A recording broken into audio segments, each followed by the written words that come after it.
हाँ, तो अशोक के होली में रंगम तुहार चोली के तुरे के विचार बा आ जीजा हई जीजा तो पूरा अधिकार बा। तो भैया होली आ रहल बा और होली के एक से ब्लास्ट ब्लास्ट गाना आवे वाला रहे जरूर पते होई। लेकिन अब की बार तो सबके गाना आइल बा, लेकिन ई नइखे बुझात कि अब की होली में डीजे पे केकर गाना बाजी और केकर गाना पे कुर्ता एंड चड्डी पैंट हाटी। समझ तक इन बात के रोलो। हाँ, तो यही बीच में भैया सबके गाना आइल बा, पवन खेसारी सब कोई के आइल बा गाना। और बीच में एगो बहुत सुंदर नीलकमल भैया के भी गाना आइल बा, जौन कि हिंदी सॉन्ग बा। और वो गाना एकर देखी जा सुनी।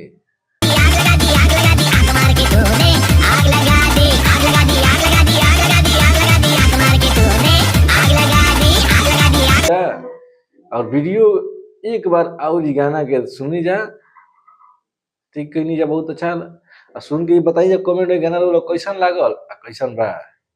अब गाना सुन जा, ये खाली ई गाना के फिर से सुनी। अब गाना ना, ई गाना में वीडियो के ध्यान से देखिए एक बार बा, ये खाली वीडियो के ध्यान से देखिए।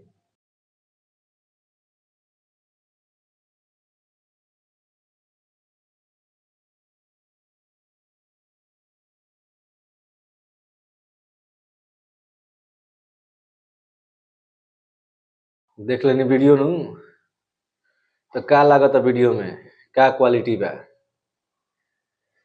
तो भैया नीलकमल भैया टी सीरीज से बहुत तगड़ा एंड बेस्ट एंड चीफ गाना लाइल बड़ा की हली, जो उनकी हिंदी सॉन्ग पे बा, होली सॉन्ग। लोग देख सकते हैं वीडियो में कितना खर्चा भइल बिया, वीडियो सेटअप देख सकते हैं, लोकेशन सब चीज बहुत सारा भैया पैसा खर्चा भइल बा। लेकिन ये गाना उतना मजगर नहीं खे लागल। ग्राउंड रिपोर्टिंग में जो ग्राउंड पर बाजे के चाहिए गाना, वो मुताबिक ये गाना होली के नहीं खे। भैया नीलकमल भैया का तारा गाना ही लाओ करे लोकगीत ले तो ब्लास्ट हो जाई। ये होली में आदमी एजा भोजपुरी है, एजा होली में जनते बड़ा का चलेला। लड़का जब मरिया दू पे तो डीजे बांध के घूमई हन तो का घूमे। ओ माहौल में ई सब गाना भैया तो हर ना चलबो, ठीक है। तो गाना लावा तगड़ा आ बताई जा होली के केकर गाना बाजी आ केकर ना बाजी, वे लोग डिसाइड करम जा। काहे कि होलिया में भौजी के बम बम बाजी, तो बम बम उसन गाना चाहिए होली के, अब तगड़ा गाना चाहिए।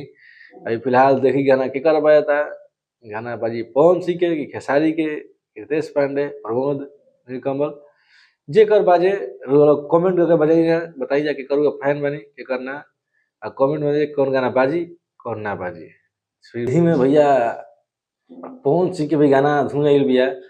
और पवन सिंह के कुछ गाना जो पिछला साल गाना रहे ए साल छोड़ गिला, काहे काहे कारण हो सकता है। पवन सिंह के गाना आइल होके बहुत सारा आइल गाना ऐसे ना छूट पावल, या ये भी हो सकता है गाना छूटे से मतलब होली ही नजदीक आ गई, तो सोचा होली अब आ गई, अब गाना छोड़ के सुनी ना, होली लगले बीत जाई, तो का गाना छोड़े के रखा गाना के पर साल छोड़ल जाई। तो ये सोचे गाना रखाई रहे भैया। और गाना ए साल छूटल है, जौन की दो तीनों गाना आ गई बड़ी साल।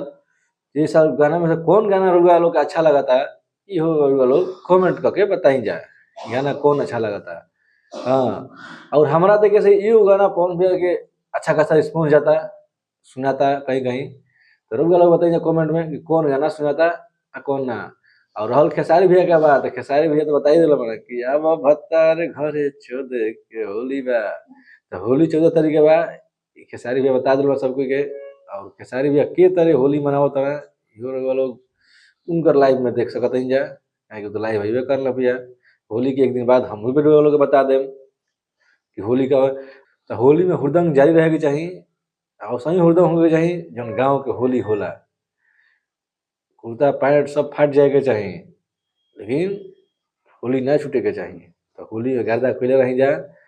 हाँ, और रहल भैया बात एगो चीज जानते बन जा, हो गई बा भूत, ताकम के नहीं लौकी ना, एके पे कैसन लौक जाई कि फिर हटबो ना करी। तो उ लेला के बाद सब प्रेम व्यवहार बनेले रखम जा, गाँव में मार झगड़ा कम करम जा।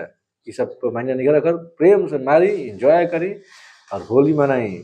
और होली के आनंद सबके जोरे मिल बांट के ली, घरे घरे घूमी, पूरा अबीर रंग के गुलाल लगा के एकदम बौछार कर दी, ठीक है।